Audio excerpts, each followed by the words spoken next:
Pop Special. During the summer, a party of scouts set up tents in a field beside the line. They bustled about arranging things, but were never too busy to wave to the engines as they passed. "They've come for their annual camp," exclaimed Duncan's driver. "It's a sort of holiday for them. Their leader has been to see Mr. Hugh, and he says that the boys can work on the railway for us."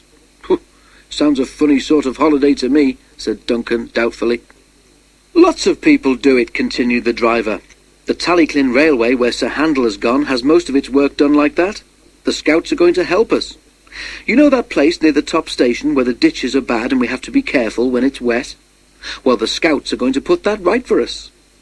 The engines were pleased, because they didn't like having to slow down there in wet or frosty weather. It was anything but frosty at present. Each day the sun shone, and it became hotter and hotter, too hot even for holidaymakers to lie on the beach. Every train was full. The scouts were hot too. They rested thankfully as the trains passed, but their cheerful waves became wearier as the week wore on. On the final day of their camp, Duncan toiled uphill with the last train. He was looking forward to a rest under the trees at the top station. As Duncan neared the place where the scouts were working, he whistled to warn them he was coming. Then he saw a figure crossing the line in front of the train. Duncan's driver put a hand on his brake. "Steady on, Duncan," he warned. "It looks as if the scouts leader wants us to stop for something." Duncan drew gently to a halt, and the leader climbed onto the step of his cab.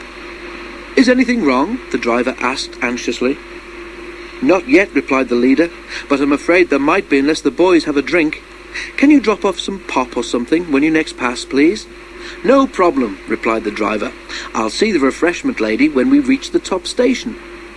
But when they got there, the driver came back from the refreshment room with a long face. "Not a bottle to be had," he moaned to Duncan. "Everyone's as thirsty as those boys. So now what?"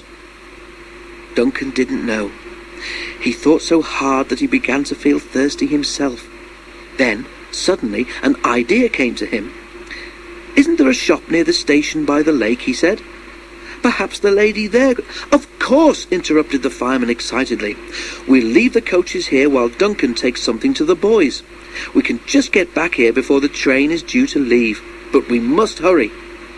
While the station master telephoned to warn the shop lady, Duncan set off. The shop lady met them at the station.